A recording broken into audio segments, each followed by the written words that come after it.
Doctor साहब, आज जो है DGISPR की जानिब से प्रेस कॉन्फ्रेंस करते हुए कहा गया कि भारत पाकिस्तान समेत खित्ते में दहशतगर्दी को फरोग दे रहा है, जबकि पाक फौज ने पाकिस्तान में भारतीय दहशतगर्दी के सबूत भी पेश कर दिए। देखिए, DGISPR की मैंने प्रेस कॉन्फ्रेंस सुनी पूरी अभी, और उनकी प्रेस कॉन्फ्रेंस पर मैं तो बाद में आता हूँ। मैं उसमें कौन से नुकात ऐसे हैं जो मैं सुन के ज़रा कुछ बातों की तो तवक्को थी, लेकिन कुछ बातें बहुत हैरान कुन है मेरे लिए। उनके बाद में आता हूँ। लेकिन ये देखें, जंगें इनसे पहले भी हुई हैं। पाकिस्तान भारत की जंग जो है, वो जंगें झड़पें, कारगिल हो या 71 की जंग हो या 65 का मामला हो या जो भी उसके बाद जैसे जो भी कुछ हुआ, लेकिन पता नहीं क्यों एक बात जो मेरे लिए बड़ी, मैं जिस जनरेशन से हूँ या मेरे लिए बड़ी एक तकलीफदेह बात है कि जिस भारत को हमने या हिंदुस्तान को देख के हमने अपनी ज़िंदगी का काफ़ी अरसा गुजारा, वो बदल गया है, वो चेंज हो गया है। मतलब मैं इत्तेफाक से, अभी मैं थोड़ी सी अपनी पर्सनल बात करूं, मैं यूं ही सोच रहा था बैठ के, एक गज़ल एक दो दिन पहले, तो वो लता जी की जो है, वो जगजीत सिंह जी के साथ उन्होंने गज़ल गाई हुई है कि दर्द से मेरा दामन भर दे या अल्लाह। तो मैं सोच रहा था कि लता जी की आज ये गाना गा सकती थी आज के भारत में, या एक 1960 में मेरे ख्याल से अगर कुछ एवरग्रीन पिक्चर्स आई हैं बहुत ज़बरदस्त भारत में, तो उनमें से एक मुग़ल आज़म के आसिफ, जिसमें पृथ्वीराज कपूर और दिलीप कुमार, मधुबाला। क्या मुग़ल आज़म आज कुछ सोच सकता है मुग़ल आज़म बनाने का, या बन सकती है? या अच्छा, मतलब है कि बहुत बहुत ज़्यादा बहुत बदल गया भारत। अब इसका यानी आप ये देखें ना कि एक हम तो, मैं तो बिल्कुल कभी भी मैंने इस मामले में मुनाफिकत से काम नहीं। एक बड़ी मशहूर फिल्म आई थी अमिताभ बच्चन की, कुली के नाम से, कुली, जिसमें हादसा भी पेश आ गया था और अमिताभ बच्चन, तो उसमें अमिताभ बच्चन जो बड़े स्टार हैं, उनका एक किरदार उन्होंने अदा किया था कुली, तो उसका नाम था इकबाल। और वो जो इकबाल कुली है, वो अपने हाथ पे बिस्मिल्लाहिर्रहमानिर्रहीम 786 का वो जो है, वो अपने हाथ पे बल्ला लगा के घूमता है। उस पूरी मूवी के अंदर जो है ना, वो 786 जो है अमिताभ बच्चन, इकबाल का जो करेक्टर है। मैं ऐसे ही सोच रहा था बैठ के कि अगर आज ये, क्या ये तसव्वुर कर सकते, ये छोड़ेंगे अमिताभ बच्चन को? एक अजीब सा जो है ना, वहाँ पे अजीब सा सिलसिला हो गया, और बेशुमार बेशुमार। अब ये नहीं, ताजमहल को क्या करेंगे, उसको भी शायद नाम तब्दील कर रहे हैं या उसको गिरा रहे हैं, पता नहीं, वक्त के कुछ ऐसा हुआ है इन सालों में जो बहुत तकलीफ दे है। और मैं हमेशा कहता हूँ ना कि मैं, या तो ना हो, या तो आप, मैं भी किसी, वही मैंने बात की ना कि टिपिकल हिपोक्रेसी से, बहुत अच्छे लोग हैं भारत के, बहुत अच्छे लोग हैं। कभी बाहर जाना हो ना, तो वो बॉम्बे चौपाटी, वो थाली, वो चीज़ हम ढूंढ रहे होते हैं। ये नफ़रत, ये इतना जहर घोल दिया गया है, इतना जहर घोल दिया गया है पिछले चंद सालों में माशरे के अंदर, और वो उसकी कई लेयर्स हैं। अब देखें, ये जो पाकिस्तान के अंदर जो पॉलिटिकल इस वक्त सिस्टम है, अरेंजमेंट जो मैं कहता हूँ हमेशा, आप देखें इस मरहले पे मुस्लिम लीग नवाज, अच्छा, अब आज की प्रेस कॉन्फ्रेंस उनके ना, मुझे एक बात का अंदाज़ा हुआ कि ये जो पानी का मामला चल रहा था उसका, और बड़ा बहुत एक संगीन इशू वो था जो वहाँ पर ये जो जैन शाह साहब, और मैंने एक दिन गुफ्तगू सुनी नसीर मेमन साहब, पानी के हवाले से बड़ी ज़बरदस्त बात, वो कला उनके, एयाज लतीफ़ अली जो साहब, बाकी वो पॉलिटिक्स से हट के, सिंध के जो लोग हैं ना, उनका अपना सूफियाना सा मिजाज है, मगर वो जब रेजिस्ट करते हैं ना, जब किसी बात पे खड़े होते हैं ना तो फिर आप उनको दलाइल से, वो बड़े यानी उनकी तबीयत में जो कुछ होते हैं ना सूफ़ी और शायर, और वो वहाँ से बड़े, वो उनका ख़ास मिजाज है। आप उनको दलील से कायल करेंगे वो कायल हो जाएंगे। तो ये पानी के इशू पे वो लोगों का, पाकिस्तान पीपल्स पार्टी, लेकिन मैं सिर्फ ये कह रहा हूँ कि वो जो अचानक हुआ ना, अब मुझे समझ आई कि ये जो सीसी का इजलास हुआ और ये फ़ौरन फैसला वापस हुआ, क्योंकि ये जो बंदा है जिसका भी जिक्र वो कर रहे थे, DGISPR, तो ये भी तो हो सकता था कि ये बंदा जो है वो वहाँ जाके कोई दहशतगर्दी कर देता, क्योंकि इसको जो जनरल अहमद शरीफ चौधरी साहब कह रहे हैं कि इसको 25 तारीख को गालिबन इन्होंने पकड़ा है, 25 तारीख को। तो इस दौरान तो वहाँ पे एहतजाज जारी था, तो फिर फौरी तौर पे इसको ये फैसला हुआ होगा यकीनन कि ये एहतजाज वगैरह ख़त्म हो, क्योंकि वो बंदा ये कह रहा है कि किसी मार्केट को उड़ा दो, किसी बाजार। अच्छा, अब इसमें 2-3 बातें हैं जो मेरे लिए तकलीफ दे। पहली बात तो ये कि भारत बदल गए। देखें, जो मैं दूसरी बात कर रहा था ना कि इसमें वो, मैं अपनी जगह, अरेंजमेंट वाली बात अपनी जगह है, इलेक्शन में क्या हुआ क्या नहीं हुआ, वो तनाज़े आते हैं, वो चल रहे हैं मामला सारे। मुस्लिम लीग नवाज की हुकूमत है,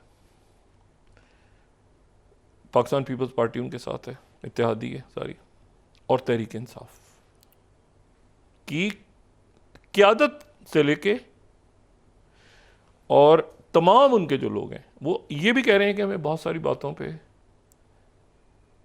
इख्तलाफ है, इस हमारा सियासी मामला एक जगह है, लेकिन हम पाकिस्तान के लिए साथ खड़े हैं, पाकिस्तान के लिए साथ खड़े हैं। वहां पर आप छोड़ देंगे अपोजिशन कौन थे, वहां पर अब कोई बंदा सिर्फ ये पूछ लेना इस वक्त कि भाई आप बताएं तो सही है क्या हुआ है, मतलब कि क्या हुआ, थोड़ा सी डिटेल तो बताएं ना कि क्या उस दिन क्या पेश आया, 7 दिन पहले, 7 दिन हो गए ना, तो वो गद्दार। अच्छा, अब मैंने आपसे कहा ना कि 3-4 बातें मेरे लिए जो है ना इसमें यानी उनका मैं सोच रहा हूँ कि क्या बात। एक बात तो ये है कि इसकी ये टाइमिंग्स जो है इसकी, देखिए कनाडा में नए प्राइम मिनिस्टर जो हैं वो मुंतखब हो गए, और वो जो हैं वो बड़े, वो मतलब मुंतखब ही सी, उनका नारा ही जो था ये था कि मैंने ट्रंप के ख़िलाफ़, उन्होंने मतलब सारा वोट बैंक ही उनको ट्रंप के खिलाफ मार्क करनी, पहले हम जिक्र कर चुके हैं उनके, तो लिबरल हैं, तो लिबरल आए हैं, और तो वो वहाँ पे तब्दीली। दूसरी बात यह है कि इन दिनों में आखिर ऐसा क्या होना था जिसको रुकवाने का प्लान हुआ। देखें, ये वाक़या ऐसे नहीं है। अभी उनके जो इंडियन प्राइम मिनिस्टर मोदी जो हैं, उन्होंने कह दिया अपनी फोर्सेस को कि फ्री हैंड दे दिया कि आप अटैक करें, जो करना है आप करें। अच्छा, लेकिन आखिर अच्छा वो अटैक वो करेंगे, यहाँ से जवाब जाएगा, वो तो अल्लाह ना करे यहाँ से आगे मामला जाए, लेकिन अब जा रहे हैं, जाते नज़र आ रहे हैं, एक जंग जो है वो होनी है।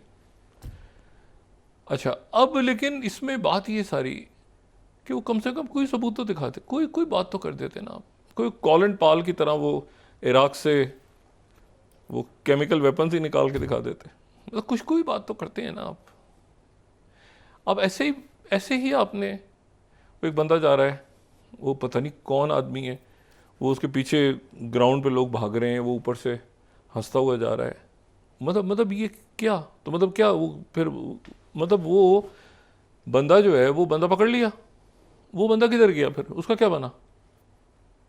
अच्छा, वो जो पीछे उसको दूसरा आदमी, वो जो लड़का, वो जो मुझे नहीं पता एग्जैक्टली क्या उसके लफ्ज़ यूज़ होता है, लेकिन वो जो सवारी करवा रहा है उसको, उसने कोई अल्लाह अकबर कहा, उसके वालिद अब कह रहे हैं कि वो हम तो हर वक्त अल्लाह अकबर कहते हैं, मौसम भी ख़राब हो जाता है, मतलब एक अजीब सा एक होता है ना। तो ये बंदा फिर घूमता रहा ऊपर, तो ये कहीं उतरा होगा ना, तो उस वक्त इसको क्यों नहीं, मतलब ये क्या, इस बंदे का क्या बना कि ये मार दिया गया, जिंदा है, क्या है, मतलब कोई देखें, ये जो सबूत आए हैं ना सामने, ये जो DGISPR ने रखे हैं, ये एक बहुत बड़ा, यानी एक तरह से चैलेंज भी होता है ये बहुत बड़ा, क्योंकि ये जो इलेक्ट्रॉनिक सबूत, ये जो सबूत है ना व्हाट्सएप वगैरह, ये मैनिपुलेट नहीं हो सकते। जब आप इसको पब्लिक कर दें ना, दुनिया के साथ शेयर कर लें, तो ये आवाज़ें, ये ऐसा नहीं है कि कोई जो है वो आवाज़ बदल के, नहीं नहीं नहीं, ये जब आप इंटरनेशनल लेवल पे मुल्कों के साथ शेयर करते हैं ना ये इंफॉर्मेशन कि ये बंदा ये यहाँ से ये आईडी उसने दी, उसने यहाँ से हुआ। और मैंने कहा ना 2-3 बातों पे हैरत हो रही है। एक तो मुझे हैरत इस बात पे हो रही है कि उन्होंने अपनी ऑपोजिशन को भी नहीं बताया। आज उनकी ऑपोजिशन की तरफ से, यानी ऑपोजिशन उनकी ये नहीं है कि कोई सड़क पे मतलब है कि ऐसी कोई तांगा पार्टी नहीं है, वो हुकूमतों में रहने वाली वो जमात है जिसने हिंदुस्तान बनाया है। अब उनको आज उन्होंने एक पोस्टर आज निकाला जिसमें इंडियन प्राइम मिनिस्टर मोदी का सर नहीं था, उन्होंने पोस्टर शाये किया, उसमें सर नहीं है उनका। उन्होंने कहा किधर है वो, इन्होंने जवाब में उनको गालियां, गद्दार, फलाना ढिमा का नाम। तो ये जो है ना, ये आप यकीन करें इतना यानी होता है ना कि कहते हैं उर्दू सीखनी है तो आप वहाँ से सीखें, अदाब सीखने है तो आप वहाँ से सीखें। गालियाँ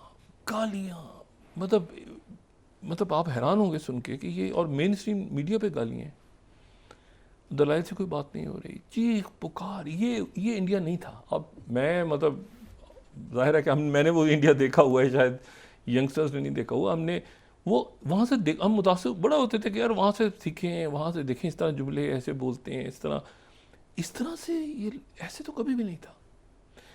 ये कोई 10 साल पहले बदला है, कोई 20 साल पहले बदला है, कब से चेंज होना शुरू हुआ है, लेकिन इतनी डिटोरिएशन हो गई है और इतना जहर घोल दिया गया है। एक तो मैंने बात ये की ना कि इसकी वजह क्या हो सकती है। या तो ये है कि बहुत सारे मामला तय होने जा रहे हैं अगले चंद दिनों में। मिसाल के तौर पे ये तय पा गया तकरीबन कि सीज़ फायर का जो ऐलान किया है प्रेसिडेंट पुतिन ने, जो 8 तारीख से शुरू होगी और वो 11 तक रहेगी, तो वो सीज़ फायर, और इसी दौरान जो है वो सीज़ फायर ये परमानेंट हो जाएगी यूक्रेन के हवाले से। उन्होंने कहा यूक्रेन ने जवाब नहीं दिया, यूक्रेन के जवाब देगा वो तो बस सर झुका के वो तो साइन करेंगे। वो जितनी छूट देनी थी ट्रम्प ने दे दी कि भाई पिछला जो है वो फिलहाल ऑडिट नहीं होगा, वो मान गए ज़ेलेंस्की। ये होने जा रहा है। फिर ईरान की टॉक्स फाइनलाइज होंगी ओमान में। अच्छा, आप ये देखें कि सारे मुल्क इस वक्त जो है वो किस तरह से बहुत सारे मामलात पे एक हैं। इसमें यूरोप भी निकल जाएगा, यूरोप भी बुहरान में नज़र आ रहा है ना, वो भी निकल जाएगा। वो बड़े बड़े बड़े तगड़े लोग हैं वहाँ के, वो भी निकल जाएंगे इस बुहरान से। उनका ये जो बिजली कल बंद हुई है, उनका एनर्जी का क्राइसिस है पुर्तगाल में, स्पेन पे, ये कंसर्निंग है, लेकिन वो निकल जाएंगे वो भी। लेकिन ये जो इंडिया देखें, यानी जब ये हुआ ना 2020 में ये गलवान वाला वाक़या, उसके बाद ये बहस शुरू हो गई कि जी 2 फ्रंट वॉर अगर छिड़ेगी, तो 2 फ्रंट वॉर जो होती है ना, ये बिल्कुल बहुत ही, अगर कोई बुरी जंग हो ना तो वो ये होती है किसी मुल्क के लिए या किसी उसके सरबराह या उनके सिपा सालारों और फौजियों के लिए 2 फ्रंट्स पे लड़ें। और 2 फ्रंट्स पे लड़ना जो है वो इतना मुश्किल होता है कि अगर पूरी तारीख उठा लें तो पूरी तारीख में, यानी पहली जंग अजीम देखें तो उसमें वही गलती हुई। गलती क्या हुई, वो बस 2 तरफ से वही जर्मन्स, उन्होंने 2 फ्रंट खोल लिए और उधर से उनका रशिया के साथ खुल गया। उसके नतीजे में फिर एक तरफ से जो एक अलायंस आया और दूसरी तरफ से जो दूसरा। अब मेरे ख्याल से वक्फा लें सुदान का, और उसकी बात करते हैं। जी नाज़रीन वापस आते हैं। होने क्या जा रहा है, फिर हम बात करते हैं ना कि जंग तो उन्होंने तो अभी गो एड कर दिया ना प्राइम मिनिस्टर मोदी ने, तो अब वो क्या, अब किस तरह से होगा, व्हाट नेक्स्ट।